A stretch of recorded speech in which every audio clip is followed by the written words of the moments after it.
Wednesday, October 16th. Obviously, for the 49ers, it is Chiefs week. We will talk plenty about that, but today's thumbnail is showing you that we need to talk a little bit about the Las Vegas Raiders, and that's where we're going to start today's show. I don't want to be pigeonholed. It's just a content creator for one team. No. There's more than that going on in the NFL. And man, I spent so much time covering the Raiders in my career, just watching them do the same Raider things when they have done everything possible to change their situation has just been unbelievable.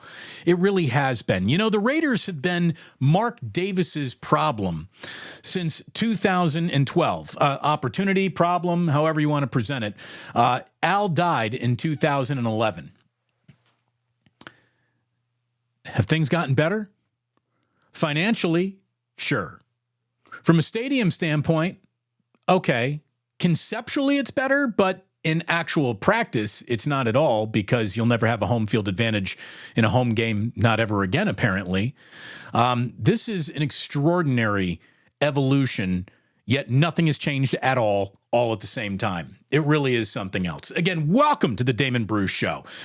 We are brought to you by Ike's Sandwiches, the best sandwich you're going to find anywhere on the planet. As a matter of fact, this man right here has not only got a great sandwich for you, he's got a new app, and I want you to download it and sign up for that Ike's Love Rewards program. You'll get a free sandwich when you do that. You will also start earning your way to a free sandwiches as you become a member of that program. Chance to win chips and drinks and all that stuff, plus a chance to enter a contest for a trip for two to New Orleans for a big football game that's going to be played there in February of 2025. So if that's something that might interest you, along with the delicious sandwich, get yourself to Ike's. I don't even need to put the Dubliner logo up. I'm rocking the t-shirt right now. Dubliner West Portal is where we're going to be doing Plus Mania 5. I hope you plan on joining us there. The Sunday during the 49ers bye week, we're going to start it at noon and go to question mark. It'll be a good time for hopefully a bunch of like-minded people, all these good people in our chat getting together. It's one thing to be friends on the internet. It's another thing to be friends in real life, and that's really cool about the little community that we've officially built over here. Absolutely love you guys. Thank you so much for all your support and everything that you have done. My man Ike is clearly the man. The Dubliner is clearly where you want to go. And if you're playing any games, man, check out BetUS, YouTube 150, the promo code to get 150% sign-up bonus on your first deposit. So, look, I want to talk about how nothing changes with the Las Vegas Raiders. 2 playoff appearances in 13 years since Mark has assumed control of this team. The overall regular season record for Mark Davis since assuming control of this team is 81-120. Since moving to Las Vegas, they're 34-39 in the regular season, and they're already on their 4th coach. Everything that financial stability that was supposed to translate into actual football stability, none of that has happened yet. The Raiders have an incredible practice facility now, so dwarfing what the 49ers have outside of Levi's Stadium. It dwarfs most any and all NFL facility. The Raiders built an incredible facility in Henderson, Nevada. I mean, you had Bill Belichick raving that they were the nicest facilities he had ever seen in his entire coaching life. They are more set up for success, yet it eludes them in a way that could only elude someone who has proven time and time again he really doesn't know what he's doing. Mark Davis does not know what he's doing. There's no substance or connectivity to any of the decisions that he makes. They don't line up with each other. Again, to figure out the right hire as he was determining whether or not Antonio Pierce should be elevated to full-time head coach, he met with a leadership committee. The leadership committee was, pardon me, Max Crosby, Devontae Adams, and Josh Jacobs. 2 of your leaders aren't even on the team anymore from last year's leadership committee, whatever. I mean, that right there means there's no substance to the conversations you have internally, and the team picks up on that. When you've got a player that you're paying a premium salary to, faking injuries to become a trade candidate, The rest of the league notices that. And that's what Davante Adams just did. His hamstring has had a miracle recovery since arriving at LaGuardia. Or maybe he flew into Newark. I don't know. Maybe Newark. But either way, what an incredible recovery. So the one thing that everyone will tell you about Mark Davis, like if they're not pretending he's a good NFL owner, because he isn't, they will tell you that he's a good guy. Like he's a pretty good guy. You know, he might have lied implicitly to Raiders fans talking about what he really cared about in terms of, well, I need to have this great parking lot for the tailgating that has defined how great our fans are. Yeah, no, he went to Vegas and all that got scrapped instantly. But he's a good guy. You know, he's loyal. And I guess to know Mark Davis is to like Mark Davis. I think I cover him accurately because I don't let any personal feelings get in the way. You know, same thing with Al Davis. Al Davis at one point was the maverick genius that, you know, he was advertised to be. Then he turned into a malcontent and a level of asshole and dysfunctional old man sitting at the switch as he's losing touch. I mean, like it was, Al Davis at the end was a disaster. And Mark Davis at the beginning and here in the middle and with the evolution of taking his team to Las Vegas has been a disaster. An unmitigated disaster. You know, everything about them should be building towards a real team right now. You know, you've officially been in Las Vegas for, 5 years now? This means that your money has been up, your reputation as a destination team, tried to rise. But no matter what the Raiders do, it is a 1 step forward, 3 steps back franchise at all times. I think the Davises have something to do with that.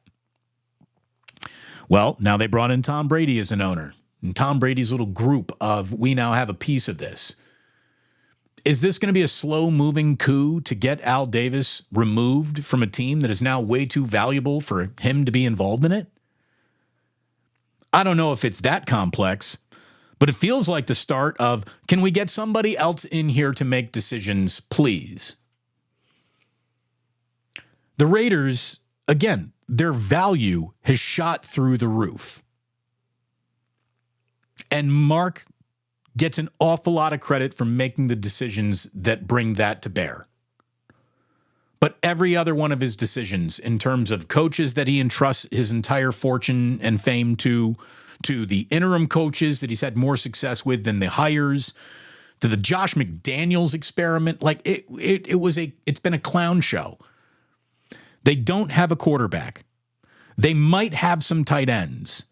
They now are back to having no real receivers of consequence. There are 2 defenders of consequence, and one is done for the year, and the other is Max Crosby, who I would start telling you right now, Max, you need to distance yourself from this team. Your hamstrings need to have a mysterious injury.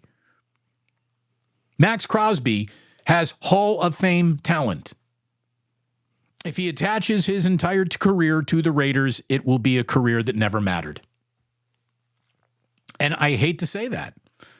But what example could you possibly offer me to, no, he'll be the one who turns it around. It will all turn with him. The turning of the corner towards credibility, if it were going to happen, it would have already happened. They've turned the corner to profitability. No doubt about that. Credibility as a football team, there's none of it to be found. And again, the Chiefs are the best in the business. The Chargers get a bounce in competency with Jim Harbaugh. And the Denver Broncos have a young, interesting quarterback that could turn them into a team that continues to lap the Raiders in terms of importance in the AFC West for God only knows how long. What if I told you it doesn't matter who the Raiders draft? They're going to screw them up. Would you believe me? Of course you would. You're a Raiders fan. You've seen it with your own 2 eyes time and time and time and time again. And now they literally play 1 home game a year, and that is on the road when they're at the SoFi Stadium. The amount of terrible towels inside of Allegiant Stadium for that Steelers-Raiders game, again, I really hope that Mark Davis is enjoying his yoga mat carrying 20-something-year-old girlfriend who says she didn't even know he was rich, just was that attracted to him. Come on. You know, like Mark Davis's new girlfriend, the Raiders have, first of all, they have incredible uniforms. There is no denying the Raiders' place in the world of uniforms. They got one of the best in all of sports.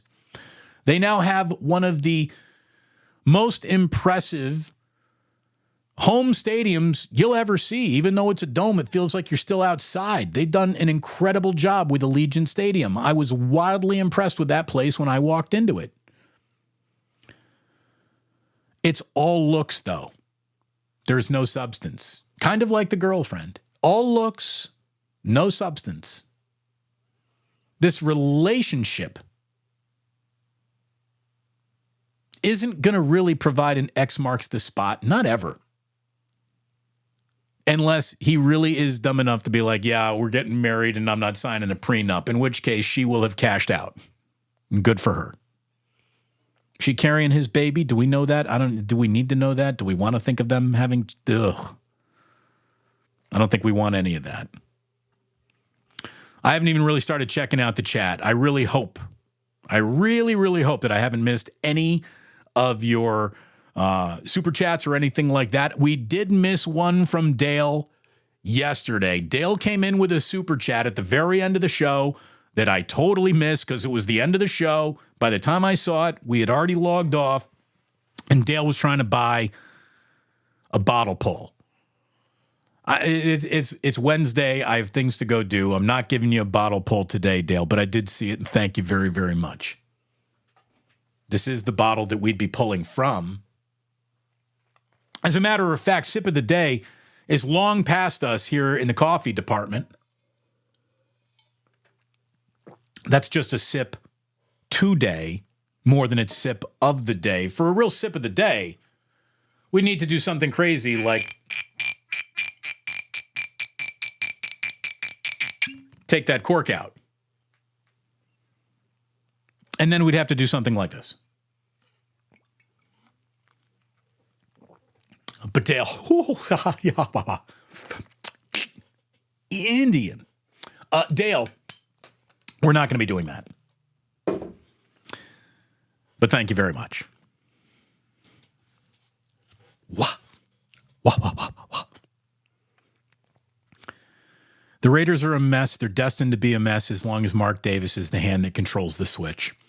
Doesn't matter how much money the team is worth. Doesn't matter how nice his new mansion is. Doesn't matter how pretty and young his girlfriend is. Nothing ever changes about the Raiders. And there's only one through line through all of it. And that is the Davis family. They've changed cities. They've changed stadiums. They've changed financial outlooks. They've changed the roster over. They've changed more coaches over than you possibly could. But it is insane that they remain stuck in the mud over and over and over and over and over again. We're going to bring in Davante Adams to make Derek Carr happy, right as we're falling out of love with Derek Carr and benching him, which is going to make Davante Adams unhappy, which is going to make him want to get out of here. I mean, none of it is connected. And that's why it's so hard to take seriously at any point in time. You know, say what you want about the 49ers problems. The 49ers problems are absolutely the best kind of football problems that you can have. So close to winning a Super Bowl, but hasn't. That's a good problem to have. I know it doesn't help you sleep well at night, but believe me, that's a good problem to have. It looked like for a moment Jed York was going to be on his way to being a meddlesome owner. I think he is absolutely veered from that trajectory and isn't considered anything but a pretty damn good owner at this point. Stay off the microphone, stay off the podium, write the checks, show up, pick up a trophy one day, and immediately hand it to your head coach. That's the only way to be a good NFL owner. Stay out of the room. You know, does it matter the amount of profitability that the Dallas Cowboys get to enjoy? Doesn't matter. The answer is no. There's no pile of money big enough for the Cowboys to make that will get in the way of Jerry Jones being a disaster. It's like the same thing in New York. There's no amount of money that the Jets could ever make that's going to get Woody Johnson to be anything less than a disaster. You got to get people who don't know what they're doing out of the room where decisions are being made. And unfortunately for Mark, because his entire ego is attached to being able to walk around on the field pregame in a white tracksuit, I guess that can't happen. I would say this if I were Tom Brady. Hey, Mark, you brought me into your ownership group now. Here's what I'd like you to do. Nothing. Would you please walk around on the field, shake all the hands in your white tracksuit, sit up in your luxury box, and watch your team lose, and then not make any more decisions? Your decisions are awful. All of them. Not some of them, not a few of them. They all tend to be awful.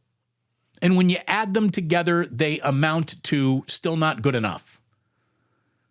So now that I'm an owner of this team and I'm Tom Brady and I know more about any element of football than you ever possibly can even concede, why don't you let maybe me make a decision?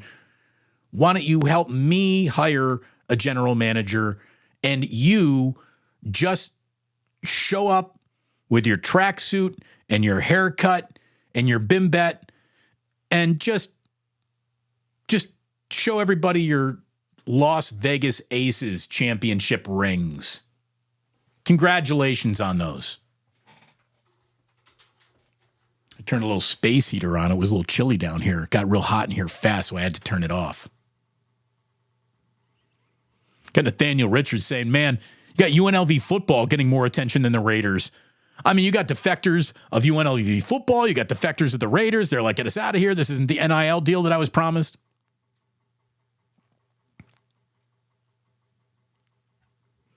Were they landing at LaGuardia? There you go. Rocking New Air 84. They said they were rerouted and now landing at LaGuardia. 82 Atlantic says it's wild that the Raiders have played in a Super Bowl more recently than the Cowboys, the Bills, the Chargers, and the Dolphins. It is. Alexander Boy Entertainment. As far back as I can remember, the Raiders have always had disconnect, and my poor brothers are Raiders fans. It's tough being a Raider fan. Roddy Richards, our only Twitch viewer maybe ever. Raiders hiring Lane Kiffin as head coach is still the coach hire in NFL history. It's the termination was spectacular. The overhead projector. Unbelievable.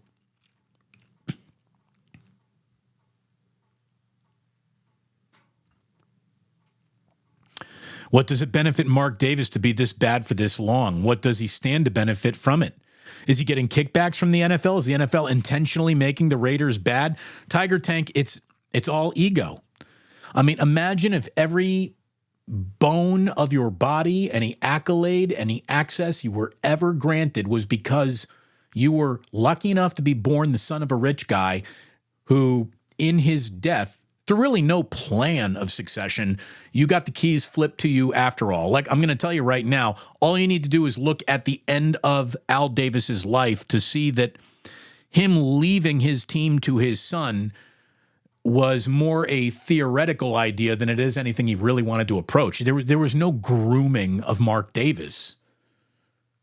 Truly, there wasn't. And it's been kind of a disaster since. Mark Davis tried to make the Raiders into the Patriots and completely failed. He tried to he tried to with the intention to win. It set his franchise back, and it missed out on only 2 classes of great quarterbacks in the draft. It's unbelievable. You know, the Josh McDaniels thing, after that guy had so thoroughly bombed out once before, what are you doing? East Oakland Zay says, look, man, I'm a sucker for the pain. Raiders for life, no matter where they go, but let's get Mark Davis out of there and let Tom Brady run the show. Imagine Tom Brady coming out with just a terrible haircut and an all-white tracksuit. I believe the business strategy that Mark Davis employed, technically speaking, is called selling one's soul. Yeah. There's no element of Raiders past or memories that the man who claims to love the Raiders the most hasn't completely destroyed. There's no black hole in Las Vegas. Again, in order to have a black hole, you would need a section that is full of Raiders fans. There isn't a single section in Allegiant Stadium that you could ever say is full of Raiders fans. Not one section, much less an entire end zone, much less a stadium. Raiders fans are so thoroughly outdwarfed. Here's the thing. They really don't even exist in Las Vegas. Nobody walks around in Vegas going like, oh, man, I'm a big Raiders fan. Nobody. It just doesn't happen. It hasn't happened. It's like the A's. Nobody's going to give a shit that the A's showed up except for people who are coming in to see the new stadium, should they ever get one, which we doubt they will.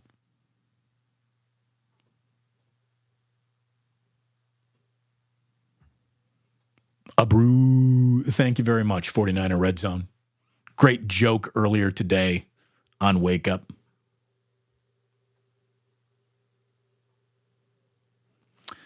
So,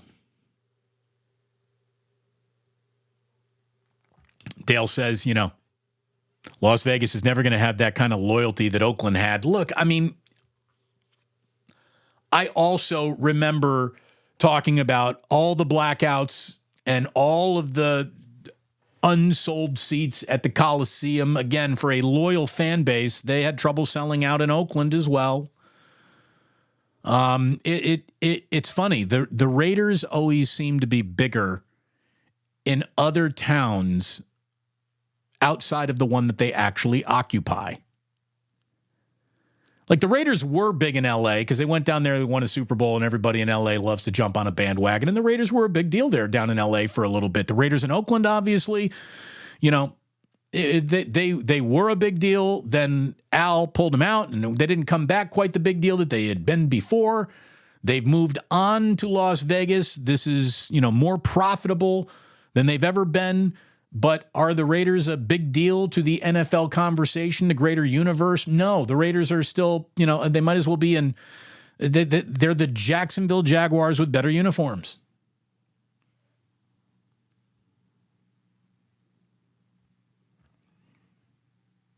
I freaking love you, Smiley Dan. For some reason, P.F. Chang sounds good for lunch now. It sure does. I'm going to tell you right now, I'm surrounded by great Chinese food. P.F. Chang's is pretty damn good. Joji, by the way. Konnichiwa. Konnichiwa, Joji. Dale saw a shot. Glad you got it.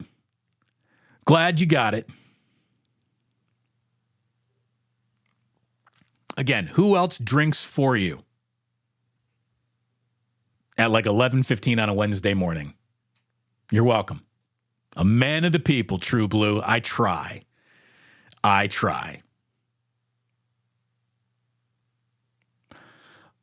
Okay. It's Chiefs Week. Again, Chiefs Week used to mean something to Raiders fans, right? Chiefs Week wasn't something that Niners fans ever said aloud, but this is where they are. I want to show you something. By the way, I went ahead and recorded an interview already with Nick Wright. I was up early this morning, and that's going to come out as a video for you to enjoy a little bit later on today. I think that maybe George Kittle might have even been talking about Nick Wright when he stopped by the latest Deebo talks to other players and teammates. What are we calling the Deebo show? Do we even know? I don't know. But here is the Deebo Samuel, George Kittle conversation about Brock Purdy that I thought was pretty interesting. I want you to listen to this. But what do you have to say about people that maybe still aren't bought into your quarterback and Brock Purdy? Rocky? Mm-hmm. Well, I think we've gotten to the point where a majority of like the talking heads or the majority of the actual like analysts who watch football and have played football and understand football, I think they're all on the board of like, yeah, he's a pretty damn good quarterback. Yeah. And then you have the people out there who are still hating on him for no reason. I mean, like you look at, it's crazy too, because like I think Brock is he's a victim of the moving of the goalposts, like all the time. Like they're like, oh, well, he doesn't do this, this, or this, and then when he does all that stuff, it's like, oh, well, it's because of Deebo, George, and Ayuk. Well, then he does it. Hey, he like led the league in like his yards downfield, all this stuff, and me, Deebo, didn't even play in the game. It's like, well, what are you complaining about now? Oh, he's a check down merchant. I'm pretty sure he's leading the league in air yards. So it's just like, that boy dog. Like what else do you want him to do? They gonna find something at all times. And also, like, you know? yeah, I mean, like, hey, has he had a bad game? Sure, quarterbacks have bad games. Like, love Josh Allen. Like, he's had a game where he's had 3 picks before. Like, you don't just gonna like roast the guy for that, because most of the time he plays at a super high level. So it's just like, all right, sure, he had like what I think Brock's had 1 okay game this year, but besides that, he's played elite. So it's yeah, like, no, for sure. Full transparency, I was one of those people. Look, he is on the money. Here's what Brock can't do. He does it. Then you start complaining about the other things that you haven't seen him do. The moving of the goalposts on Brock Purdy has been ridiculous. You know, he still doesn't qualify for this hypothetical scenario that doesn't exist except in some parallel universe where he is now the starting quarterback of the Jacksonville Jaguars, and he wouldn't find as much success there. Well, no one would find an awful lot of success with the Jacksonville Jaguars right now. I think that that's readily apparent. You know, the guy has done every single thing you could have possibly asked him to do, and then well, it's really not him. It's not Brock that's getting it done. It's the teammates that are around him. You hear that all the time. It's the teammates that are around him. Brad Graham, who does a great job covering the Niners on YouTube, shared this. So imagine for a moment that the 49ers were still leading the NFL in yak yards. This is yards after catch and team totals. That team all the way on the left is the Kansas City Chiefs. There is no quarterback getting bailed out more than Patrick Mahomes with yak yards right now than any quarterback in football. But that doesn't ever get scored or held against Patrick Mahomes. Look at the other side of that graphic. You see that other side of that graphic? Look at how it all is like a calmly descending staircase until you reach that last stoop where you fall off your porch to hit that last stair. That last stair is the 49ers. That is how bad at yak yardage they've been this year. And look, this is a problem, right? The Niners went from number 1 in football to dead last in football in a category that they dominated year over year over year over year, and now they're in the dust. It doesn't make a lot of sense. But if that isn't more further proof that it's not what happens after the catch that makes Brock a good quarterback, but what happens throughout the entire game that makes Brock a good quarterback, I mean, what more do you want? We even now have graphics to prove how wrong the criticism of, well, you know, Brock is literally dependent on his teammates for success. Which every quarterback in football happens to be, by the way. Patrick Mahomes, without an offensive line, is going to suck. Patrick Mahomes, without all these great wide receivers, doesn't produce half of the numbers that he used to. Patrick Mahomes has thrown for 300 yards once this year. Patrick Mahomes has had an interception, at least one of them, in every game this year. Patrick Mahomes' next 3-touchdown game will be his first of the year.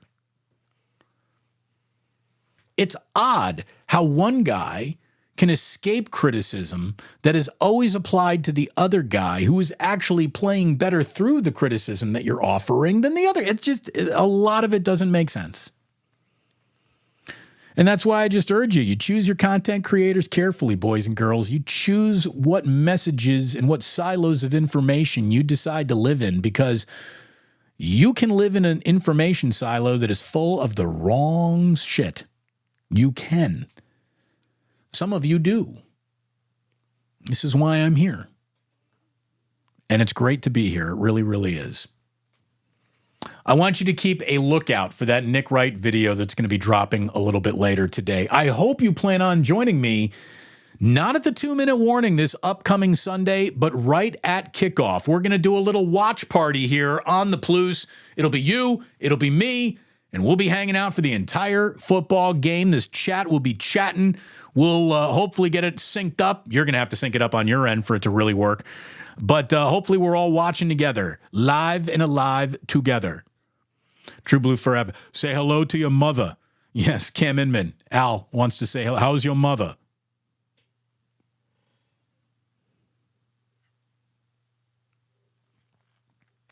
Again, think of all of the potential owners Mark Davis could have added.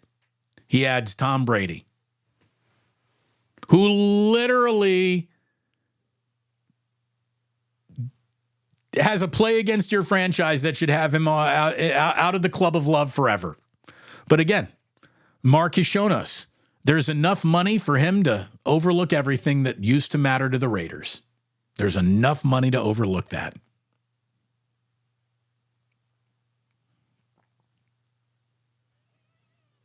I mean, we could sit around, we could keep dogging the Raiders over and over and over again.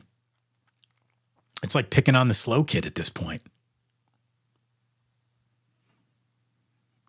It's going to be a party on Sunday. I hope so, Smiley Dan. Get your safety check ready to go. We will hopefully see everyone once again at Plus Mania 5, which will be the Sunday of the Niners bye week. And we look forward to hopefully seeing you then.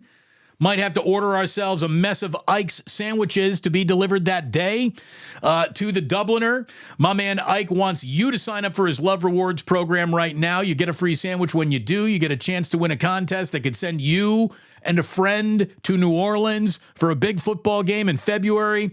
You're going to hopefully join us at the Dubliner in West Portal. You're going to hopefully go ahead and tap in to our good friends over at BetUS for all your gambling needs and get a 150% sign-up bonus on your first deposit up to $2,000 when you use YouTube150 as your promo code. And that is what we basically have for you here today, other than an invitation to come on back for that Nick Wright video later this afternoon. We'll be live on Thursday and Friday as well. We'll get back to our focus being 49ers and Chiefs, but you know, what else was there to say about this game today that we didn't have for you before? You know, the 49ers have gone out and signed veteran safety Adrian Amos. 10 NFL seasons, was a pretty good Bear, was a pretty good Green Bay Packer for a while. Will he be up? I know that if he is, Patrick Mahomes is going to try to pick on him. Andy Reid's going to go after him, just the same way he's going to go after Devondre Campbell. We'll see whether or not Matthew Wright's going to be able to kick this week. Anders Carlson has been signed. He's a former Green Bay Packer kicker as well, and you know, he's not as good as Matthew Wright's off the streets credentials were, but that guy might be doing the kicking. Special teams, it's never not an adventure for the frickin' 49ers. We all know that. And what is this team going to actually get out of Ricky Pearsall? And that, I think, is what we're going to be talking about tomorrow and through the week and on a Friday wake up as well.